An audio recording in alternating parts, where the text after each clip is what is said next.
നമസ്കാരം. 5 സംസ്ഥാനങ്ങളിൽ നടന്ന ഇലക്ഷൻ്റെ തെരഞ്ഞെടുപ്പ് ഫലം വരുന്നത് ഈ മാസം 4-ാം തീയതിയാണ്. ഇന്ന് 1-ാം തീയതി, ഇനി 3 ദിവസമുണ്ട്. ഈ 5 സംസ്ഥാനങ്ങളും വളരെ പ്രധാനപ്പെട്ട ബംഗാളും കേരളവും തമിഴ്നാടും ആസാമും പുതുച്ചേരിയും. അങ്ങനെയുള്ള 5 സംസ്ഥാനങ്ങളിൽ ഇന്ന് എല്ലാ പാർട്ടികളെയും, കോൺഗ്രസിനെ സംബന്ധിച്ചിടത്തോളം BJP യെ സംബന്ധിച്ചിടത്തോളം CPM-നെ സംബന്ധിച്ചിടത്തോളം വളരെ പ്രധാനപ്പെട്ടതാണ്. കേരളത്തിൽ CPM രണ്ടാമത് തിരിച്ചു വന്നില്ലെങ്കിൽ ഇന്ത്യയിൽ CPM ഇതോടെ വേരറ്റ് പോകുമെന്നുള്ള കാര്യത്തിൽ സംശയമില്ല. പിന്നീട് എപ്പോഴെങ്കിലും CPM തിരിച്ചു വരുമോ എന്നുള്ള കാര്യം സംശയമുള്ള കാര്യമാണ്. നമുക്കറിയാം, ബംഗാളിൽ, ത്രിപുരയിൽ CPM അതായത് ഇടതുപക്ഷം ഇല്ലാതായിട്ട് ഇപ്പോൾ വർഷങ്ങൾ കഴിഞ്ഞു, 14 വർഷങ്ങൾ കഴിഞ്ഞു, 14 വർഷങ്ങൾ കഴിഞ്ഞു. ഇവിടെ എന്താണ് സ്ഥിതി? ഇവിടെയും അതേപോലെ തന്നെ സ്ഥിതി വരാൻ പോവുകയാണ്. ഇവിടെയും കൂടെ വേരറ്റ് കഴിഞ്ഞാൽ പിന്നെ CPM എന്നുള്ള പ്രസ്ഥാനം ഇന്ത്യയിൽ ഇല്ലാതാകും. കേരളത്തിൽ CPM എന്നുള്ള പ്രസ്ഥാനത്തെ നയിച്ച പിണറായി വിജയൻ ഗവൺമെൻറ് കഴിഞ്ഞ 10 വർഷം കൊണ്ട് ചെയ്തു കൂട്ടിയ പാപകർമ്മങ്ങൾക്കുള്ള പരിഹാരമായി ജനങ്ങൾ തൂത്തുവാരി ഇവിടുന്ന് അടിച്ചോടിക്കും എന്നുള്ള അവസ്ഥയിലാണ് ഉള്ളത് എന്നുള്ളതാണ് സത്യം. കഴിഞ്ഞ 10 വർഷത്തെ അദ്ദേഹം ഉണ്ടാക്കിയത് കോടാനുകോടി രൂപയാണ്. അത് വെച്ച് അദ്ദേഹം വലിയ ബോർഡുകൾ വെച്ച് വലിയ പരസ്യം ചെയ്തു എന്നല്ലാതെ ആരുണ്ട് LDF അല്ലാതെ മറ്റാരുണ്ട് എന്ന് ചോദ്യത്തിന് പിണറായി വിജയൻ്റെ ഫോട്ടോ വെച്ചത് കാണുമ്പോൾ തന്നെ ജനങ്ങൾ അറപ്പും വെറുപ്പുമായിട്ട് വോട്ട് ചെയ്യാൻ എത്തി എന്നുള്ളതാണ് പുറമേ നിന്ന് വരുന്ന വികാരം. എല്ലാ സ്ഥലങ്ങളിലും അതാത് സ്ഥലത്തെ LDF-ലെ MLA-മാരാണ് മത്സരിക്കുന്നത്. പക്ഷേ ഈ ബോർഡ് കണ്ടതോടുകൂടി ആൾക്കാർ ഈ തിരിച്ചു കുത്തി എന്നുള്ള വാർത്തകളാണ് എല്ലാ മേഖലയും വരുന്നത്. അതുകൊണ്ട് തന്നെ MLA-മാരുടെ കഴിവുകേട് കൊണ്ടല്ല തോൽക്കുന്നത്. ആ തോൽക്കുന്നതിന് കാരണം ഈ പിണറായി വിജയന്റെ ഫോട്ടോയാണ് എന്നുള്ളതാണ് സത്യം.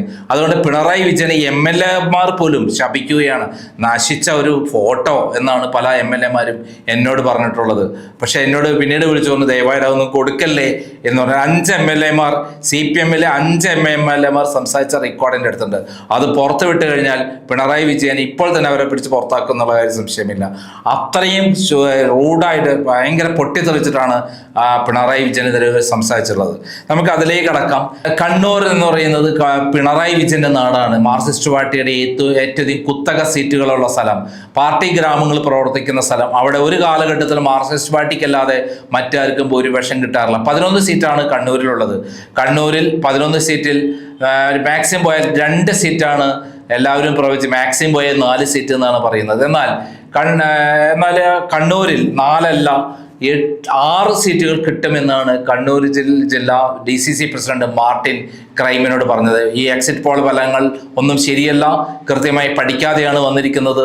തളിപ്പറമ്പും കൂത്തുപറമ്പും ഉറപ്പായി കിട്ടും. എന്നാൽ അദ്ദേഹം പറയുന്നു ധർമ്മടത്ത് പിണറായി വിജയൻ തന്നെ വിജയിക്കും. അതേപോലെ തന്നെ പയ്യന്നൂരിൽ വിജയിക്കാൻ സാധ്യത കുറവാണ്. മറ്റു CPM-ന്റെ ശക്തി കേന്ദ്രങ്ങളായ തലശ്ശേരിയും അതേപോലെ കല്യാശ്ശേരിയും ഒന്നും LDF വിജയിക്കുകയില്ല. എല്ലാ സ്ഥലത്തും ശക്തമായും UDF മത്സരിച്ചിട്ടുണ്ടെങ്കിലും, അതായത് 6 മണ്ഡലങ്ങൾ കിട്ടുമെന്നാണ് അദ്ദേഹം പറയുന്നത്. ഒന്ന് ഇരിക്കൂർ, ഒന്ന് പേരാവൂർ. നേരത്തെയുള്ള 2 സീറ്റുകളാണ്, 11-ൽ 2 സീറ്റായി. 3-ാമത്തെ സീറ്റ് പറയുന്നത് തളിപ്പറമ്പ് പറയുന്നത്, 4-ാമത്തെ സീറ്റ് പറയുന്നത് കൂത്തുപറമ്പാണ്, 5-ാമത്തെ സീറ്റ് കണ്ണൂർ ടൗണാണ് പറയുന്നത്, 6-ാമത്തെ സീറ്റ് അഴീക്കോടാണ് പറയുന്നത്. അങ്ങനെ ഈ 6 സീറ്റുകൾ നിർബന്ധമായിട്ടും UDF വിജയിക്കും. എന്നാൽ അദ്ദേഹം പ്രത്യേകം പറയുന്ന കാര്യം ധർമ്മടത്ത് വിജയിക്കാൻ സാധ്യതയില്ല എന്നാണ്. ധർമ്മടത്ത് പിണറായി വിജയൻ തന്നെ വിജയിക്കുമെന്ന് പറയുന്ന, കൃത്യമായിട്ട് വെറുതെ ഒരു രാഷ്ട്രീയത്തിൽ വെറുതെ എന്തെങ്കിലും വാക്കുകൊണ്ട് വിജയിക്കുമെന്ന് പറയുകയല്ല ചെയ്യുന്നത്. അബ്ദുൾ റഷീദ് പറഞ്ഞ കാര്യം അദ്ദേഹം തള്ളിപ്പറയുകയാണ് ചെയ്യുന്നത്. ധർമ്മടത്ത് പിണറായി വിജയിക്കും, അതോടൊപ്പം ബാക്കി 6 സീറ്റുകൾ UDF നേടിയെടുക്കും.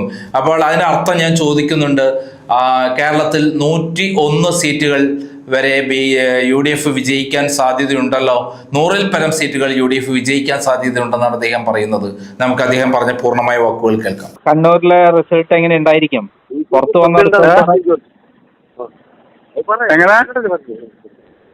അതെ, പുറത്തു വന്ന വിവരവും യഥാർത്ഥ കണക്ക് തമ്മിൽ വ്യത്യാസം ഉണ്ടോ? ഇല്ല, കണ്ണൂരിൽ നമുക്ക് 6 സീറ്റ് കിട്ടുന്നുള്ള വിശ്വാസത്തിലാണ്. എക്സിറ്റ് പോളിൽ 4 സീറ്റ് വരെയല്ലേ പറയുന്നത്? 4 സീറ്റ് വരെ പറയുന്നുള്ളൂ. ഏതൊക്കെ സീറ്റ്? 6 സീറ്റ് എന്ന് പറയാം ഏതൊക്കെ?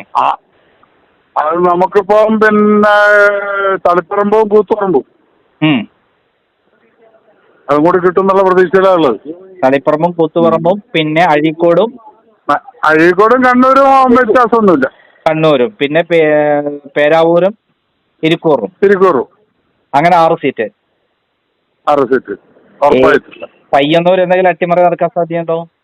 പയ്യന്നൂരിൽ സാധ്യതയുണ്ട്. അത് ഞാനിപ്പോ പറയാത്തതാണ്. കാരണം വെച്ച് കഴിഞ്ഞാൽ പയ്യന്നൂരിൽ കണക്കനുസരിച്ച് വിന്യൂഷം പറയുന്ന അനുസരിച്ച് സാധ്യത അതിനകത്ത് കാണുന്നുണ്ട്.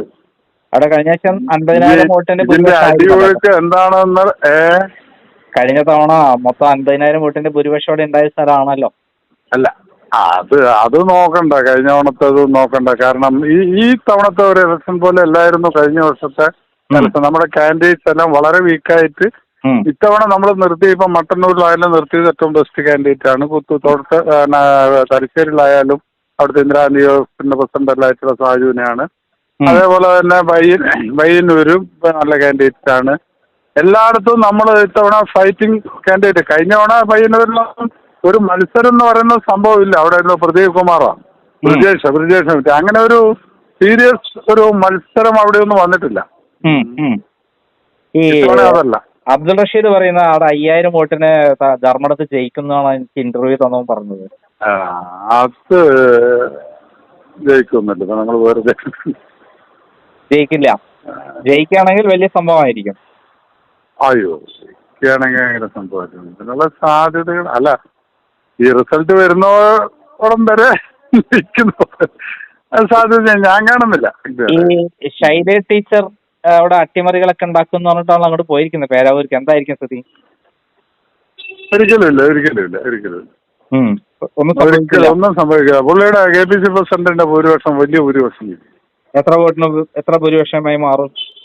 ഒരു 10ന്റെ അടുത്ത് കൂടെ. അങ്ങനെ ഇരിക്കൂറോ? കാരണം വെച്ച് കഴിഞ്ഞാല് ഇരിക്കൂറ് 30 ഉറപ്പാണ്. അതുറപ്പ്.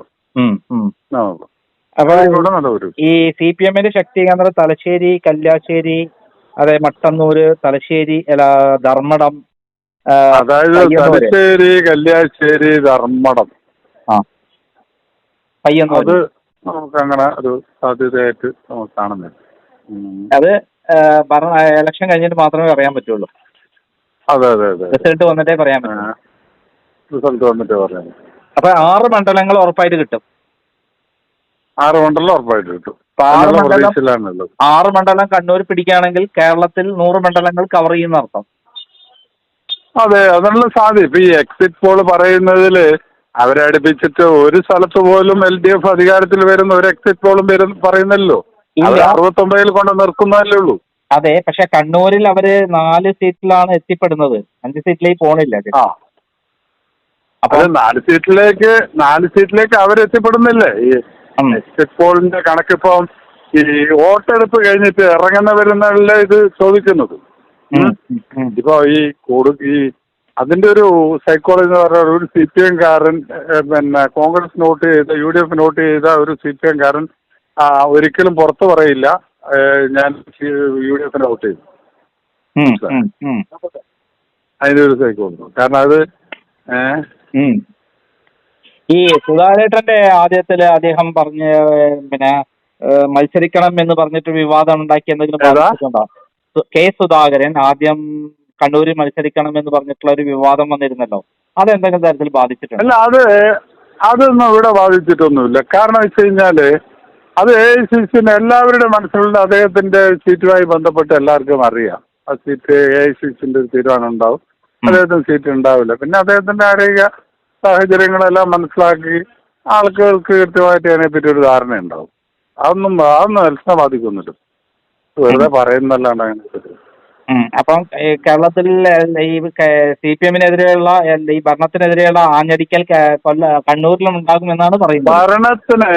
ഭരണത്തിനെതിരെ മാത്രമല്ല, ഭരണത്തിന്റെ മാത്രമല്ല. ഇപ്പൊ നമ്മള് ഇവിടെ ഇപ്പൊ കണ്ണൂർ ജില്ലയിലെ രാഷ്ട്രീയ സാഹചര്യത്തില് അവരുടെ ഈ ഇപ്പം സുനീഷ് ഉന്നയിച്ചിരിക്കുന്ന വലിയൊരു വിഷയമല്ലേ അത്? സംഘടനാപരമായി CPM-ന്റെ ദൗർബല്യം, CPM-ന്റെ അഴിമതി, CPM-ന്റെ സ്വജനപക്ഷപാതം, അത് ആണ് കണ്ണൂർ ജില്ലയിൽ ഈ ഭരണത്തിനേക്കാൾ കൂടുതൽ എഫക്ട് ചെയ്തിട്ട് വരുന്ന ചില സാധനങ്ങളാണ്. Okay, thank you.